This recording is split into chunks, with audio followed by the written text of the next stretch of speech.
भगवतो अरहतो सम्मा सम्बुद्धस्स नमो तस्स भगवतो अरहतो सम्मा सम्बुद्धस्स नमो तस्स भगवतो अरहतो सम्मा सम्बुद्धस्स හොඳයි කසී වාරද්වාජ සූත්‍රය අපි වාර දෙකක් විස්තර කරලා තියෙනවා වාර දෙකක් කිව්වේ ගාථා දෙකක්.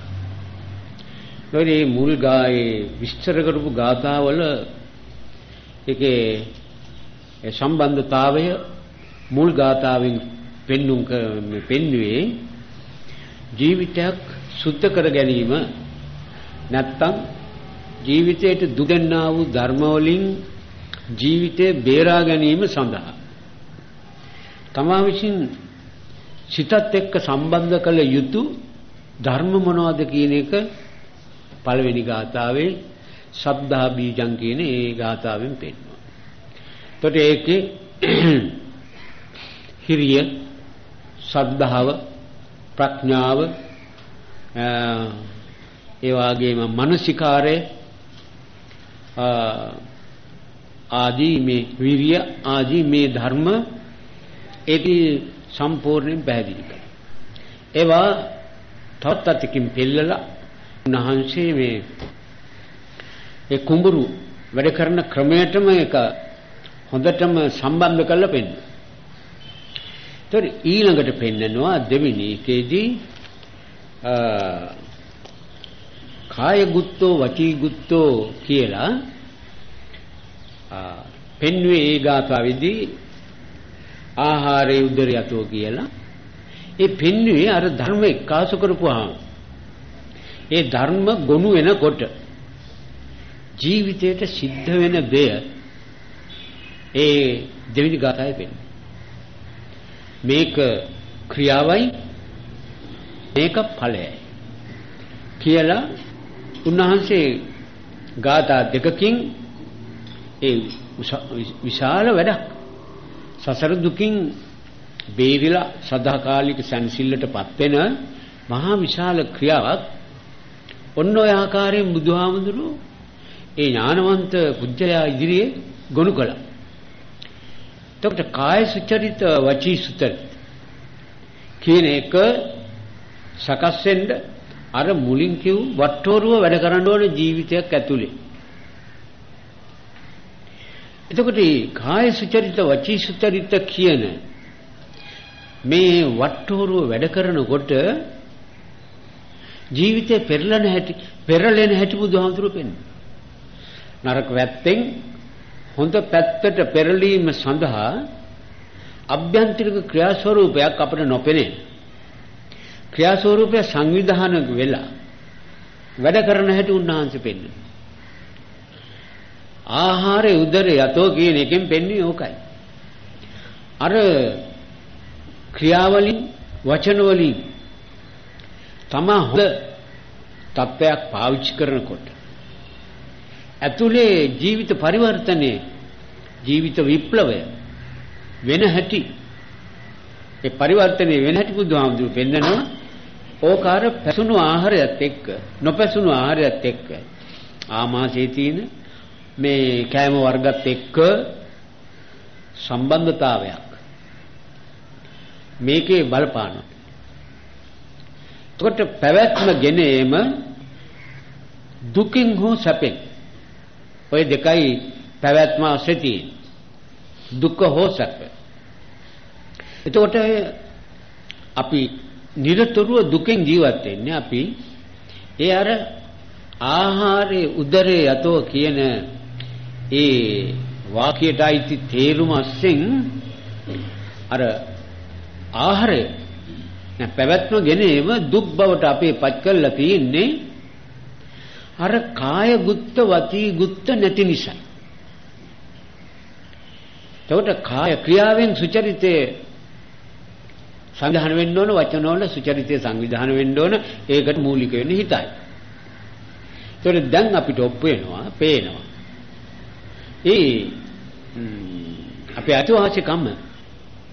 අපේ අයිතිවාසිකම දැනට අපි උසුල අයිතිවාසිකම අපි විසින් හදාගත්ත එක. ඒකට මුල් වෙනවා නොදන්න. පළවෙනියෙන් මුල් වෙනවා මෝහය.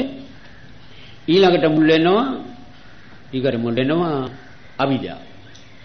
එතකොට මෝහය අවිද්‍යාව කියන මේ දෙක අපේ ජීවිතවල තදින් බලපාන බව ඒ අවස්ථාවල වලදී අපි විඳින දුක් වලින් අපට ඔප්පු කරලා පෙන්නනවා. ඒ ඔප්පු වීම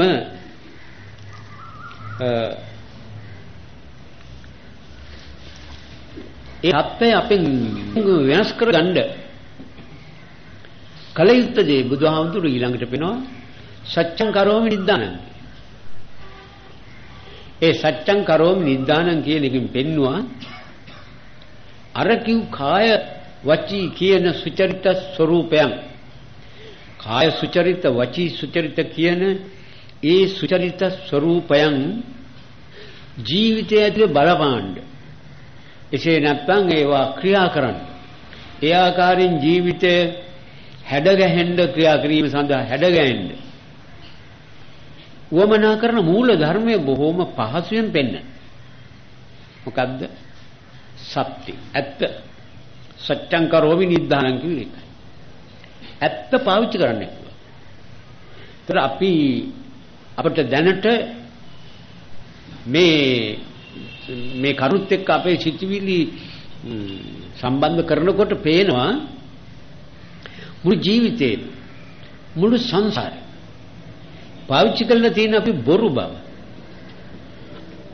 ඒක මෙතනින් පෙන්වන්නේ සත්‍ය සිතට ගත්ත හැටියේ අර දුක් දෙන ධර්ම සම්පූර්ණයෙන්ම අයින් වෙන බවයි. ඒකට අපිට ඇත්ත මොකද්ද කියලා තේරුන්නේ නැති නිසා අපි බොරුවක් එක්ක ජීවත් වෙනවා ඇත්ත නොපෙනිච්ච නිසා. ඒකට ඇත්තත් එක්ක ජීවත් වීමට මහා හුඟක් කරුණු අවශ්‍ය වෙන්නේ නැහැ.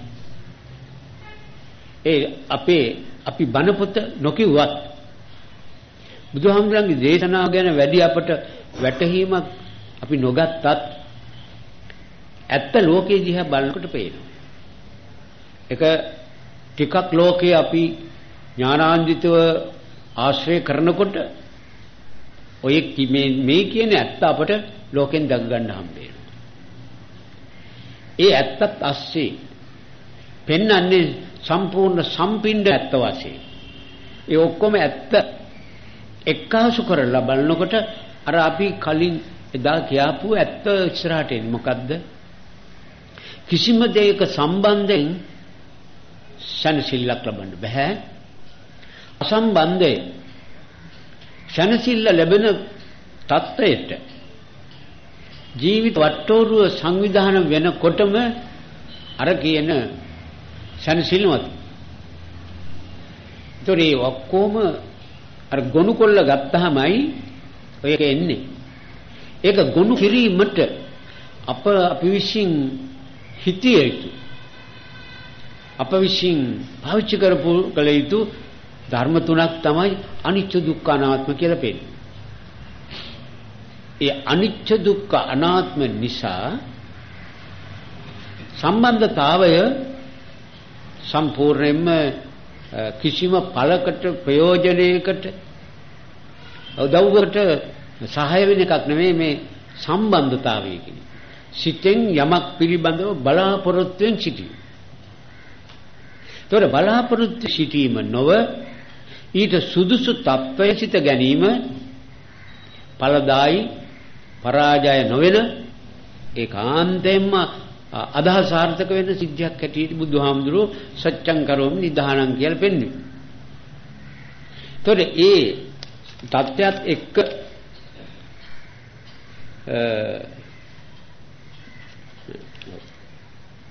සෝරත්තම් මේ පමෝචනං කියලා අන්තිමට කිව්වා. ඒ ගිය පාර දේශනාවේ සම්පින්දනේ. එතකොට මගේ මිදීම ඔය සූරභාවය නිසායි. සූරය කියලා කිව්වේ අර ඇත්ත පාවිච්චි කිරීම සඳහා තමන් වහන්සේ ළඟ තියෙන නැත්තම් ඒ කරන පුජ්‍යල තුල තියෙන හුරුව. ඔය සෝරජ්‍ය සූර භාවය කියලා ඔය ඔක්කොම කතා කරන්නේ හුරුවට. ඒක හුරුවේ කිව්වහම උත්සාහයට ඉඩ නොතබ නිරුත්සාහයෙන් කරන මට්ටමට ආවහම ඒක තමයි සාර්ථක හුරුව. ඒක උත්සාහයෙන් කරනකොට පහසෙන් කරන්නේ හුරුවේ එක්තරා ප්‍රමාණයක උදව්වක්. ඒකට හුරුයි කියලා සම්පූර්ණත ගන්නෙ උත්සාහය පසකින් තිබියදී නිරුත්සාහයෙන් નિરાයාසයෙන් කරන වැඩ කරනවා. ඒකට බුදුහාමුදුරුවෝ මේ පෙන්වන්නේ ඔය කියන සත්‍ය ඇත්ත අවිච්ඡ කිරීම උත්සාහයෙන් කරලා පුරුදු වීම නායන ඵලය නිස්සායෙන් අර්ග කරන තැනට වැඩ හැදෙන. ඒ කරන තැනට ඒ தත්ත්වය ආපු හැටි නිරන්තර විමුක්තියක් නිරන්තර සපක් ඒ ජීවිතය තුළ පවතිනවා. එතකොට බුදුහාමුදුරු පෙන්වන්නේ මේක කොහොමද හුරු විය යුත්තේ? මේ හුරු විය යුත්තේ ඒ නියම ගානට ආපු හැටි කාරණේ බලාපොරොත්තු කාරණේ ඉෂ්ට වෙනවා. මොකද්ද?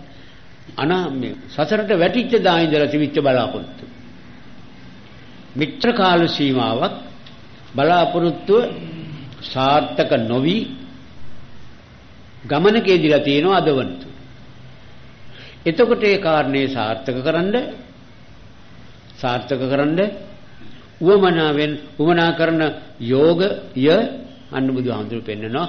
ඔතෙන්ද එනකම් කොච්චර සංසාරේ ගමන් කළත් කොච්චරම් වැඩ කළත් බලාපොරොත්තු අසාර්ථකයි වෙන අයිතිවාසිකම් ලැබේ. ඒ සියල්ල දුක්. ඔන්න ඕකයි ගිය සැරේ අපි කිව්ව දේශනාව. ඊළඟට ඒකට සම්බන්ධ කරලයි ඊළඟ බුදුහාමුදුරු දේශනා කරන්නේ. එයින් පෙන්වන්නේ මොකද්ද? ජීවිතයට අර කලින් කිව්වා අපි ආහාරයේ උදරයේ අතෝ කියලා මේ ඒ පෙරලියක් සිද්ධ වෙන හැටි. නමුත් මේ පෙරලිය සිද්ධ වෙන්නේ සසරට ඇතුළු සත්‍යයේ පැවැත්මට උපකාර වන ධර්මයක් නසාගෙනයි මකාගෙනයි ඒවා සුද්ධ කරගෙනයි මේ ධර්ම වැඩ කරන්නේ. ඒ ක්‍රියාව ඒ සිද්ධිය සිද්ධ වෙනකොට එයාගේ සසර ගමන නවතින බව මේ ධර්ම විග්‍රහය තේරුම් ගත්ත හැටි උට ඔප්පු වෙනවා. ඒක මෙතනින් එහාට යන්න බෑ. ඒ ගමන නවතින්න හේතුව ඒ ගමනට සහාය දෙන එව්වයි මේ මෙතනින් විනාශ කරන්නේ. මොකක්ද මේ බුදුහාමුදුරු පෙන්නනවා? විරියං මේ දුර දෝරයන්. එතකොට බුදුහාමුදුරු වදාරනවා අර සර්ධාවින්දලා ආපු ශක්තියක්. මේ ඒ ශක්තිය ජීවිතය ඇතුලේ රඳවා තැබීමට රඳවනවා කිව්වේ ජීවිතයත් එක්ක මිශ්‍රණයෙන් පහන වේ තිබීමට මට උදව් දෙන්නේ නැත්නම් ඒ කරන පුජ්‍යලයට උදව් දෙන්නේ විරිය කියලා බුදුහාමුදුරුවෝ කිව්වා. විරි මේ විරිය කියලා මෙතන පෙන්නේ මෙතන නෙමෙයි කොතන වුණත් විරිය කියන වචනේ එනවා නම් ඒක තැනට එක විදිහ අර්ථ දෙන්නේ නැහැ වචනවල. ඒ වචනේ හැමතැනටම එක අර්ථයක්. එතකොට මේ විරියෙන් පෙන්වන්නේ මොකද්ද? අර කාරණා ඔක්කොම අර වට්ටෝරු එකාසු කොල්ලා කරනට පුරුද්දෙන් අමුතු ශක්තියක් ජීවිතය ඇතුලේ අලුතෙන් නිෂ්පාදනය කරපු බවයි. අලුත් ශක්තිය අලුතෙන් නිෂ්පාදනය කරනවා. එතකොට මේකේ ශක්තියක් තිබුණා. ඒ ශක්තිය තමයි මෙච්චර දුර අපිව තල්ලු කරන් ඇවිල්ලා තියෙනවා. ඒකට අපි විරිය කියන්නේ නැහැ. විරිය කියන්නේ කුසල චෛතසිකක් හැටියෙන් තමයි අපි ධර්ම වෙන් කරලා තියෙන්නේ. කුසල චෛතසික. ඇයි හැම එකටම අපි විරියක් දරනවා. ශක්තියක් ඉස්සරහට දාගෙන වැඩ කරන්නේ. ඒ අපි මෙතෙක් දුර සසරේ අපව එක්කගෙන ආපු ශක්තිය ඇයි විරියක් කියලා කියන්නේ? ඒක සකස් වෙච්ච එකක් නෙමෙයි, තිබිච්ච එකක්. ඒක තිබිච්ච එකක්. ඒක අමුතු විරියක් නෙමෙයි. අමුතුවෙන් හැදිච්ච එකක් නෙමෙයි. මේ අමුතුවෙන් හදාපු තමන් විසින් නිෂ්පාදනය කරලා හොඳ අතට පිළිගත්ත එකට කියන මේ කියන නමයි මේ විරිය කියන්නේ. ඒකට අර දුක් විඳින ශක්තිය අනිකාම වැඩ කරන්න අපේ ළඟ බලය තිබුණා. එතකොට මේ අපි කරන්නේ මොකද්ද? ඒ බලය එක සටන් කිරීම.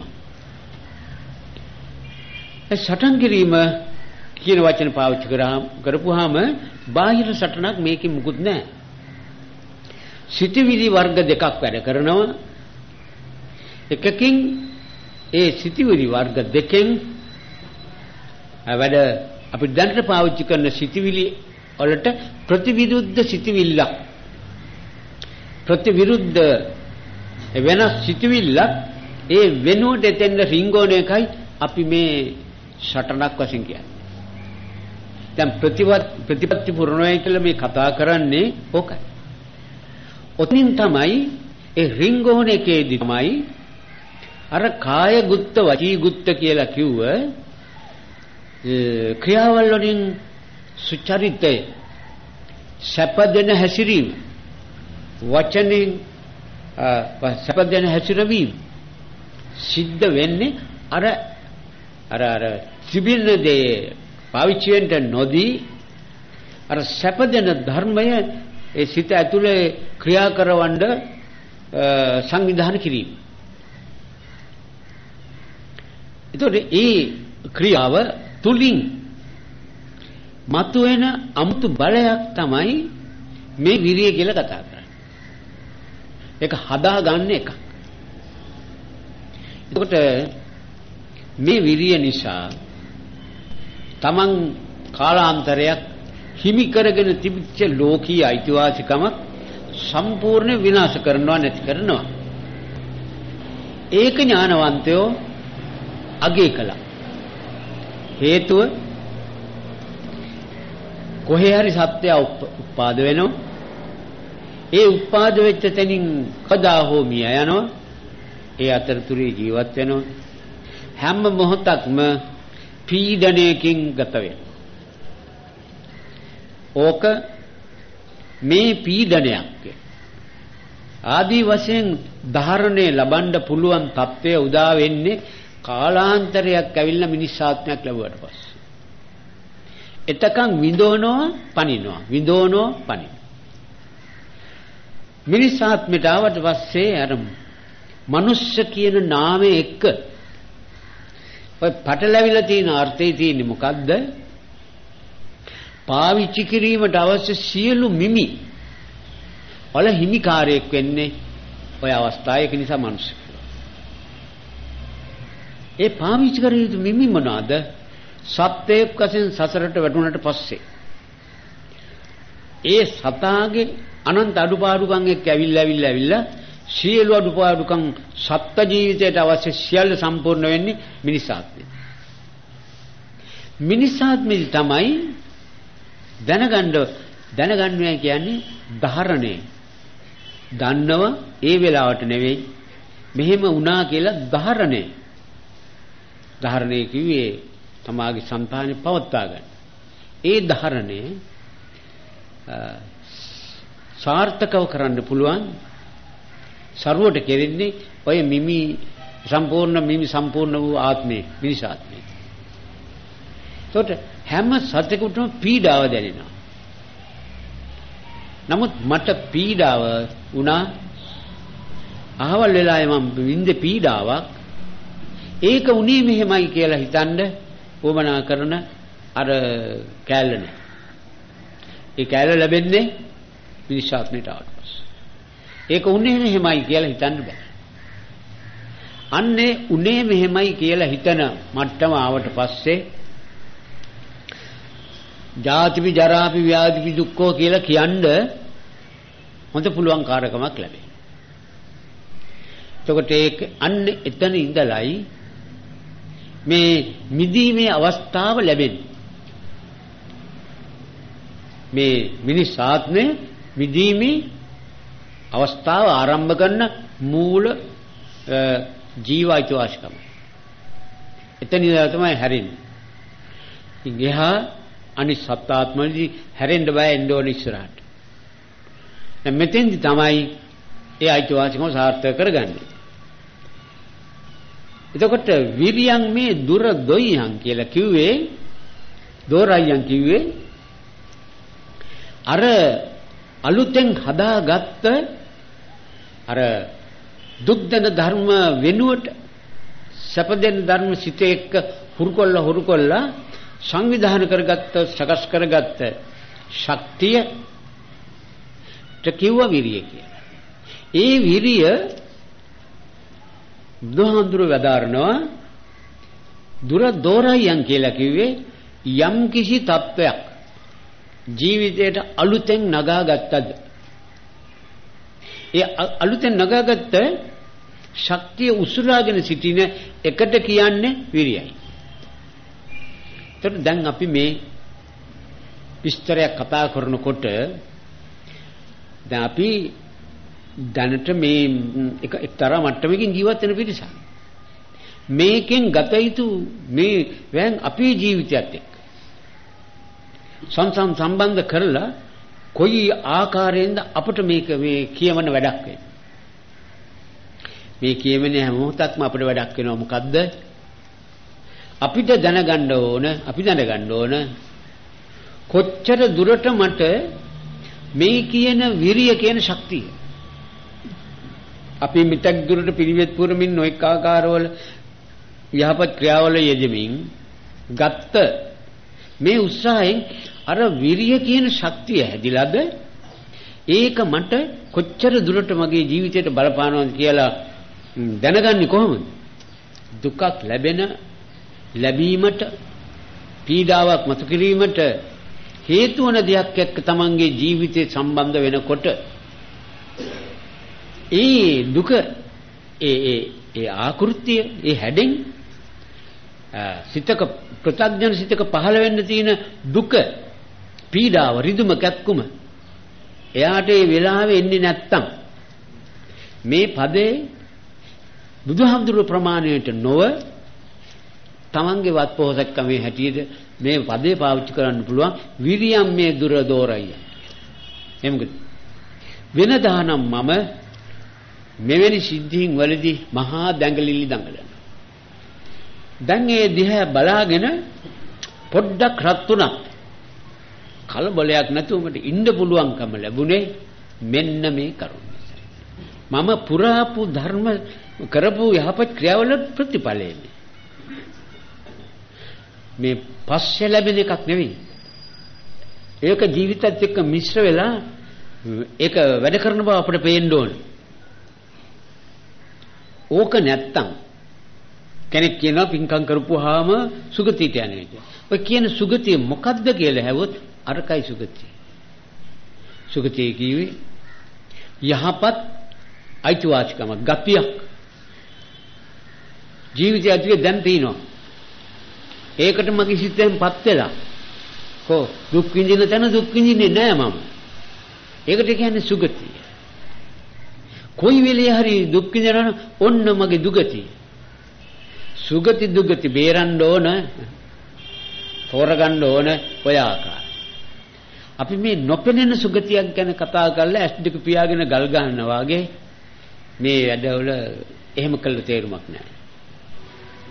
නමුත් මේක බුදුහාමුදුරුවෝ කිව්වනම් ඒහි පස්සිකයි කියලා. ඒහි පස්සිකයි කියෝකටයි.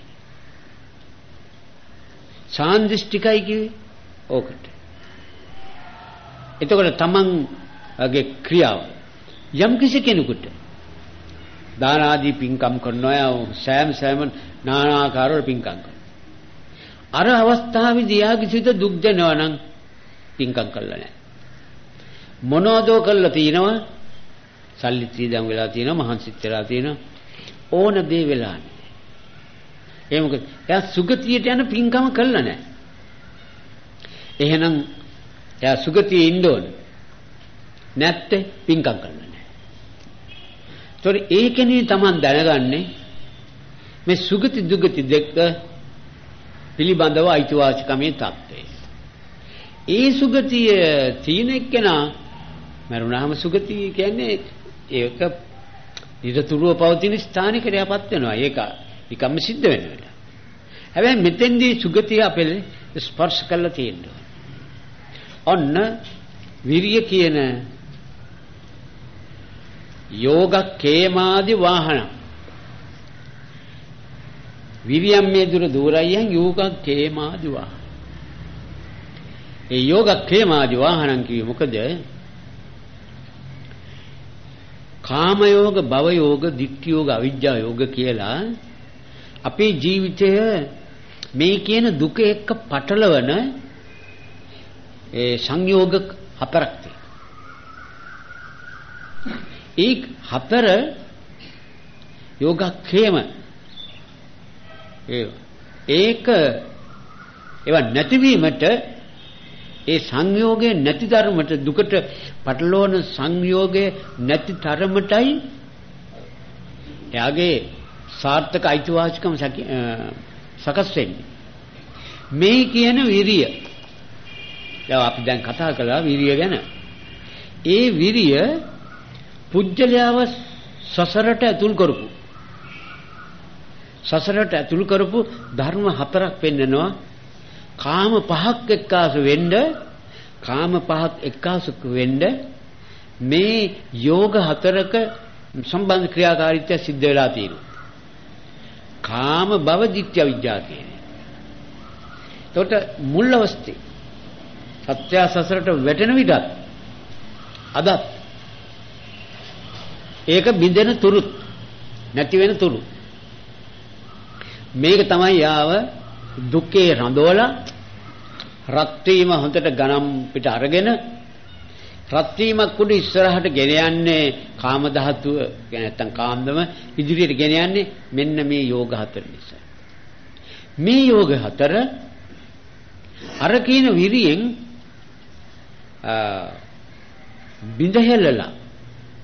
බින්දහෙලලා අර ක්ෂය යෝගක්ෂය කියන නේව නැතිවීමේ ගමනට එයාව ඇදගෙන යන වාහනයක් වගේ. වාහනයක් කියන්නේ දැන් කොළඹ ඉඳලා අනුරාධපුරයට යන වාහනේ නැග්ග හැටි කෙලින්ම හට එක යන.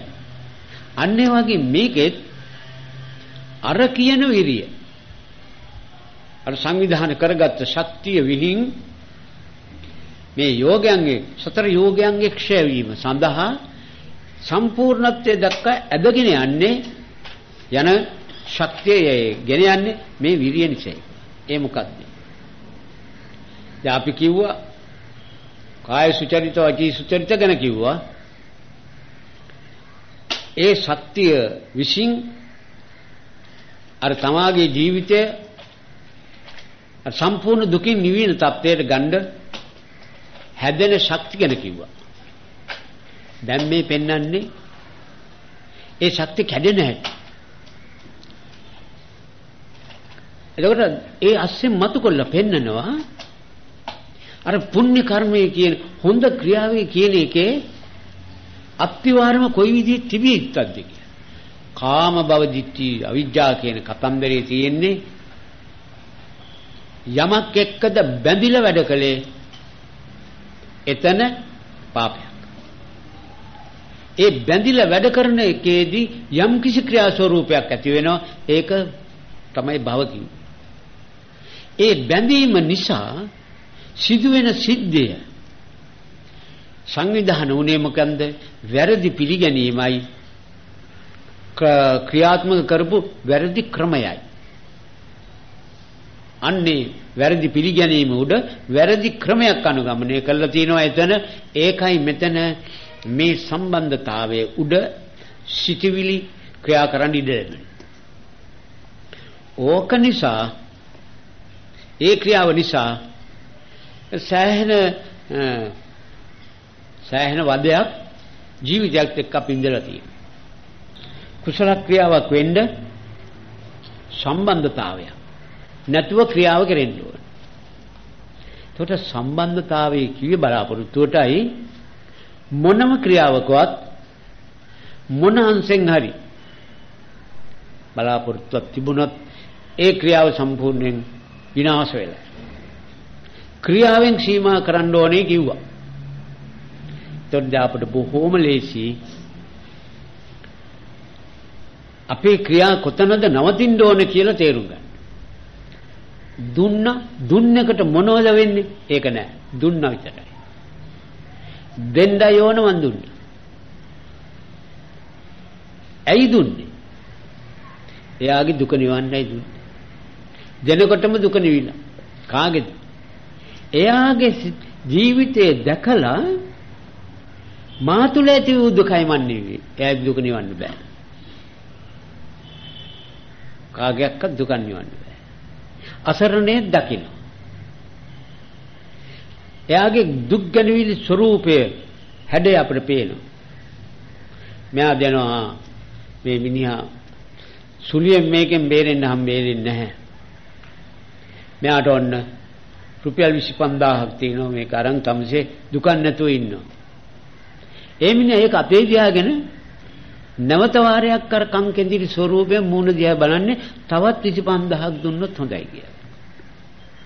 ඒකෙන් සැනසෙන්න බෑ යාට. නමුත් අපි අසරණයාගේ දුකට පිහිට වෙනවයි කියලා කරන්නේ මොකක්ද? අසරණයා දැකලා අපේ සිතේ ඇතිවෙච්ච දුක නැති කරගන්න මෙන්න යාට උදව්. එතකොට අසරණයාට මොන වුණාද අපි දන්නේ නැහැ. අපේ දුක නිවෙන තරමට 10000 හරි 25000 හරි කී හරි අපේ දුක නිවෙන තරමට දීලා අන්න සතුටු. ඒකට දැන් මගේ වැඩේ මං කළා තියෙන්නේ. ඒකට මෙහෙම කළා මිනිහා මොනවද ඒක ගිහින් අඩි ගහනවද රාබනවද කියලා ඉවරයි වැඩේ. දීලා නැහැ. තාම දුකක් මිනිහට තියෙනවා. තේරුණාද? තාම දුකක් එයා ළඟ තියෙනවා. අර පරණ එකෙන් පැනපු තව දුකකට. මොකද්ද ඒ දුක? අර මිනිහව පරිස්සම් කරන්න. දැන් දුකක් අරගෙන රාකඩියට යනවද සූදු පොළට යනවද වෛශ්‍යා මඩමකට යනවද හොයන්න මිනිහා දැන් කොන්තරත්තුවක් අරන් රුපියල් 25000කුත් උඩ දීලා. ඒකට දීලා.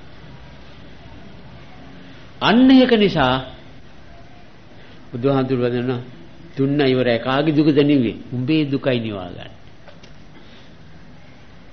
ඒත් ඒ මිනිහා දුක නිවන්නේ කොත් ඒ මිනිහටත් වදයක්. අර යටි හිතත් වඩා වදයක්. මේ යුතුයකම කියලා මෑණියන්ට සැලකිය යුතුයිද? පියාට සැලකිය යුතුයි. හරි. ඒ අයගේ ජීවිතයේ දෙස බලලා සත්පුරුෂ පුජ්‍යලයාට අනේ මේ අම්මා මේ විදිහයි මට කළේ කියනකොට ඒ අම්මා කෙරෙහි මහා දයාවක් උදිනකොට ඒ ප්‍රමාණයට ඒ තමා විසින් අම්මට සැලකනවා. ඒ සැලකිල්ලෙන් කොලේ මොකද්ද? අම්මාව අරමුණු කරගෙන අම්මා නිමිත්ත කරගෙන තමාගේ සිතුවිලි වල සාන්ත භාවයක් හදාගත්තා. එතකොට උනේ මොකද්ද? අම්මගෙන් මුකුත් බලාපොරොත්තුවක් නැහැ. ඒ වෙලාවට අම්මට කල යුත්තේ කරන්නේ මොකද? තමාගේ හිත කියනවා අම්මට මේ විදිහට දුකයි කරදරයි මේව කරන්න. මෙයා මේ සිතුවිල්ලෙන් කරන. අම්මා සැනසීලාද? අම්මා මේකෙන් ප්‍රීතියටපත් වෙලා ඒව හොයන්න ගියොත් එතනත් අර විදිහට තමයි. ඒක සීමාවක් කරන්න බෑ. එතකොට අන්න ඒ ස්වરૂපය යම් කිසි කෙනෙක් පාවිච්චි කරනවා නම් දැන් මල පූජා කළා මම මේ කලේ මොකද්ද? උසස් උත්තමයේ ලෝකේ පහළ වෙලා ලෝකෙට සාන්තියක් කළා ඒ උත්තමයාට මං ගරු කළා එච්චරයි. ඒ ගරු කළ මොනවද මුකුත් නැහැ එකල වැඩේ ඉවරයි. ගරු කරන්නයි මට ඕන. ඒ ගරු කලේ මොකද? මේ උසස් උතුමන්ගේ ගුණධර්ම දියුණුවට ලෝකේ යහපතක් වෙනවට මං සතුටුයි. ඒ කැක්කුමට ආව ඒක නිසා මම මේ උත්තරයට සැලකුවා. මොකද්ද මට උනේ? මෛත්‍රිය දියුණුව. තේරෙනවද? මෛත්‍රිය දියුණුව. මොකද ලෝකේ හැම දෙනාටම අනේ යහපතක් වේවා කී සිතන සිතවිල්ලක් අස්සෙන් මෙයාට පැවුණා. ලෞතර බුදෝරයෙක් ලෝ පහළ වෙලා අසංකේය ගණන් සත්‍ය අමාමහා නිවන් දැක්කේවලු. අනේ සාදු. මේ උත්තමයා මේ හැඩේ ඇති කෙනෙක්ද? ඔව්. අනේ මෙන්න මේ මල් පූජා කරනවා, හඳුන් කුරුපත්තු කරනවා. මේ මොකද ලෝකෙට වෙච්ච යහපතට මෙයා සතුටු වෙන බව බුද්ධ රූප සංකේතවත් කරගෙන මෙයා ක්‍රියා කරන වෙලාව. එතකොට උනේ මොකද්ද? ඒ බුද්ධ පූජාවෙන් මෙත්තා කරුණා මුදිතා උපේක්ඛා පහළ වෙනවා. අපි මේ බුදුහාමුදුරුවෝ කියලා ඉතින් රූපයක් හදාගෙන එතනින් මල් තිය හඳුන් කුරුපත්තු කර අර තෙලුත් හිරෝගෙන වැට මං කියන්නේ මේ පොට්ටනි බඳින මේ දිව්‍ය ලෝකෙට රින්ගන්න. දිව්‍ය ලෝකෙට. හොඳයි ගිහිලා කී දවසක් ඉන්නද? අවුරුදු 90000යි ඒ වගේම ටික ටික ඊට වැඩි. යාපහු මෙහාට එන්න. ඇවිල්ලා ආයි පාරක් නැවතත් පටන් ගන්න ඕන අර මුල ඊට. ඒක අගේ කොට සලකන්න උනේ වෙනත් ආගම් වලින් ආපු උලුක්කු මේ උල්පන්දන් නිසා. බුදුහාමුදුරුවෝ වදාළේ දේවත්වය ගැන කොහොමද? යම් කිසි කෙනෙක් හොඳ සිතිවිලි වල පහල කරනවාද එයා මේ බලාපොරොත්තු වෙන්න ඕනේ නැහැ. එයාගේ සිත තියෙන්නේ අයිතිවාසිකම උඩයි. දැනුත් එයා සැපේ විඳිනවා මරුණාමත් ඊට සූසු තැනටපත් වෙලා සැපේ විඳිනවා. ඒක බලාපොරොත්තු වෙච්ච හැටි ලැබෙන අයිතිවාසිකම කඩාගත්තා. හරියට මේ අර ගමනක් යන්න හිටපු ගොනා වැඳලා අර විය ගහ කඩා දැම්මා. යන්න හම්බෙන්නේ නැහැ. බෝල්ලිය කඩා දැම්මෙන් පස්සේ යන්න හම්බෙන්නේ නැහැ. ඒක ඉතින් අර තියුණා. අන්න ඒ වගේ වැඩක් බලාපොරොත්තුෙන් කරන බව මේකෙන් පෙන්නනවා. ඒතොර අර ශක්තිය අර විරිය කියන ශක්තිය මෙතන ක්‍රියාත්මක වෙනකොටම එයා දන්නවා අර ශක්තිය කියන වචනයක් ගැන අපි විස්තර කළා. තමන්ගේ සිතේ සැපේ හැදෙන්න ඕන. බාහිර ලෝකෙන් නෙවෙයි. එහෙමනම් සිතේ සැපේ හැදෙන විදිහට මේ ක්‍රියාව කරන්න කියලා හිතන්න අර ඒ ඔක්කොම ක්‍රියාවල් වලින් සංවිධානය වෙච්ච විරිය මෙයාට උදව් කරනවා. එතකොට අර කාම භව කියන මේ බැඳීම් ස්වરૂපයෙන් කරන කිසිවක් වැඩ අර යා ළඟ තියෙන සම්මාදිට්ඨිය ඒ වගේම විද්‍යාව කියන්නේ හරි පිළිගැනීමත් හරියට වැඩේ කිරීමත් නිසා ඒ කාන්තෙම මෙයාව ඇදන් යනවා කිව්වා වාහනයකින් ගෙනියන්න වගේ සදාකාලික සැපය දක්වා. ගච්ඡන්ති අනිවත්තන්ත. ඒ ගමන අර පදනම උඩ යනකොට නවතින්න නැතුව යනවා. නවතින්න නැතුව යනවා කියන්නේ මොකද එහෙම වචනයක් පාවිච්චි කරවන්න සිද්ධ වුනේ? නානා ආකාරවල සිද්ධීන් ජීවිතයක් මැදි කරගෙන ලෝකේ සිද්ධ වෙනවා. ඔන්න මරණ දෙන්නේ කියනවා, ඔන්න භූමිකම්පාව කියනවා, මෙහෙත් මේ නායනවයි කියනවා. මේවා එකයි අපේ ජීවිතේ මේවා ගෙනියන්න වෙන්නේ. ගත්තන්ති අනිවත්තන්දන් කිව්වේ අරෙන්න කන්දක් නායනවා. මෙයාවත් තව තත්පර ගණනකින් තත්පරයකින් දෙකකින් මෙයාවත් යනවා. නමුත් මේ ගමන යනවා. නායේ යාමත් එක්කම මෙයාගේ මේ ගමන නවතින්නේ නැහැ. ඒකයි නොනවති යනවා කිය. කොයි කරච්චලේ, කොයි කරදරේ, කොයි විදිහේ අමාරුකම් මොන ප්‍රශ්නාවක් මේ ගමනේ. අන්න විරිය ලක්ෂණ. අන්න විරිය ලක්ෂණ උකයි. එතකොට ඊළඟට පෙන්නනවා බුදුහාමුදුරුවෝ මේ නොනවති යන ගමනක ලක්ෂ නොනවති යාමේ සාක්ෂියකෝ යත්ත ගන්තාන නසෝතති යත්ත ගන්තා නසෝචති. ඒ කිව්වේ මොකක්ද? යම් තැනකටද ගියේ එතන රත් වෙන්නේ නැහැ. ශෝක කරන්නේ නැහැ. ශෝක කරන්නේ නැහැ කියන එක තමයි රත් වෙන්නේ නැහැ කියලා කියන්නේ. යත්ත ගන්තා කියලා කිව්වේ දැන් අපි යනවා මුළු ජීවිත රටාව එක්කම සම්බන්ධතාවයක් යනවා. මේ හුරුව යම් කිසි කෙනෙක් පුරුදු කළා. ඒ හැඩය අරගෙන මෙහෙදි පාවිච්චි කරමින් ඉඳලා මෙතනින් චුත වුණ හැටි යත්ත ගන්තාන කිව්වේ කොයි ලෝකෙ උපන්න කවදාකත් ශෝකයකට යට ඉඩක් හම්බෙන්නේ නැහැ. රත් වීමක් වෙන්නේ නැහැ.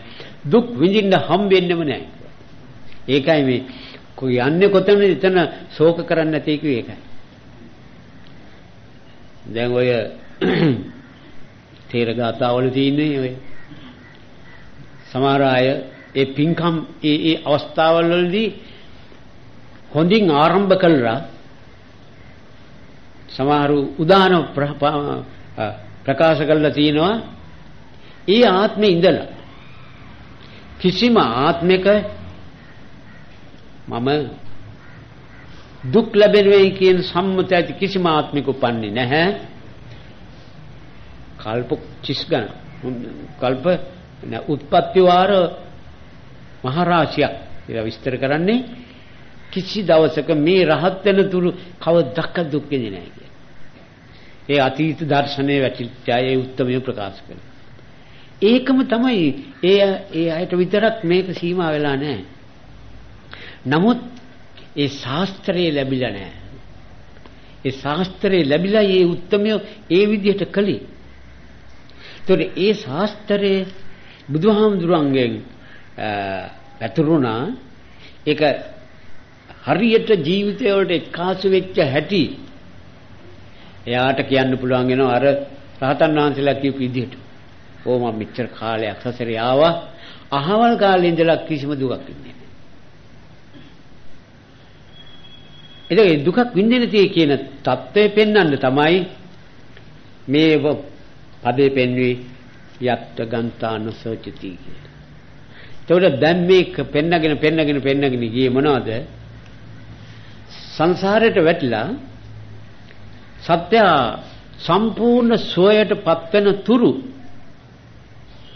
ඒ සම්පූර්ණ ඒ යෝග සම්පූර්ණ ක්ෂය වෙලා සද්ධාකාලික සංසිල්ලටපත් වෙන තුරු ඒ පුජ්‍යලයාට ලෝකයේ අයිති වෙලා තියෙන අයිතිවාසිකම් ගැන පෙන්වන්න බුදුහාමුදුරුවෝ ගීය තැන්නු බොතාම ගෞරවයෙන් පිළිගන්නවා කියන්නේ.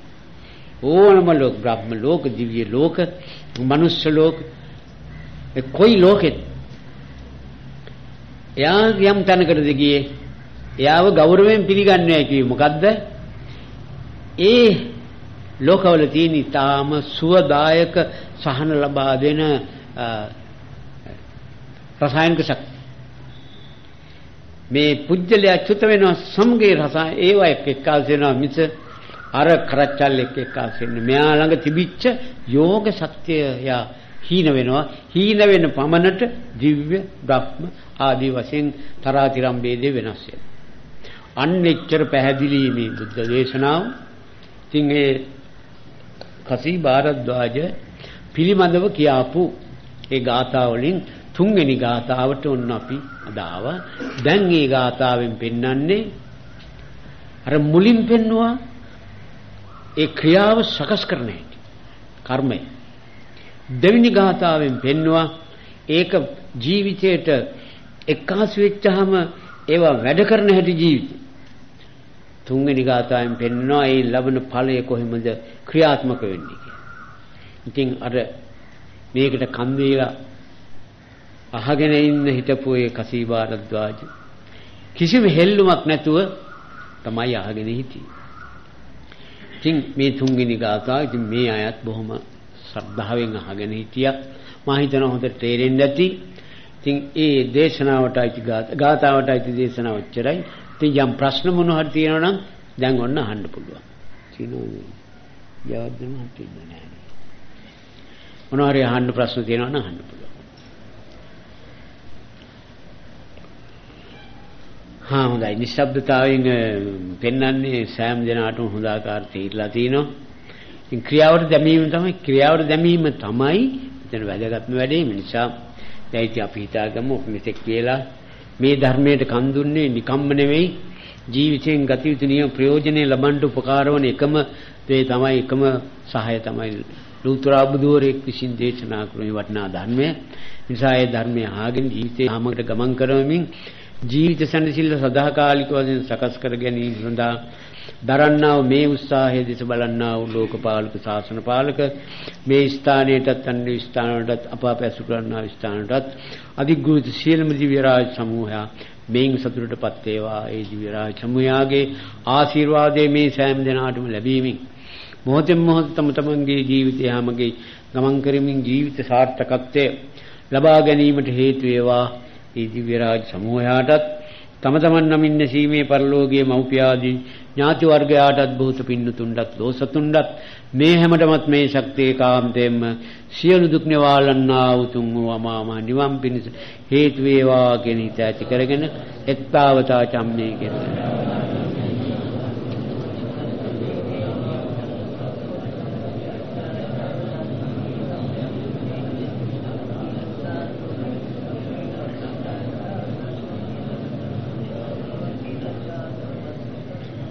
ආකාශට්ටාදී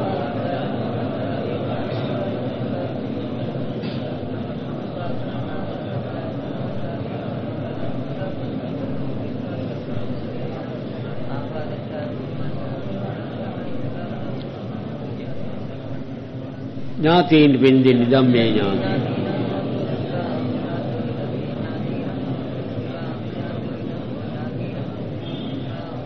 සමතම නිවන් සුව ලැබේවා කියලා ප්‍රාර්ථනා කරගන්න. අභිවාදන සීලිස්ස නිච්ඡං වද්ධාපචායනෝ චත්තාරෝ ධම්මා වඩ්ඩන්ති ආයුවන්නෝ සුඛං බලං ආයුරාෝග්‍ය සම්පatti සග්ග සම්පatti මේවච අතෝ නිබ්බාන සම්පatti හිමිනාතේ සමිජ්ජතු.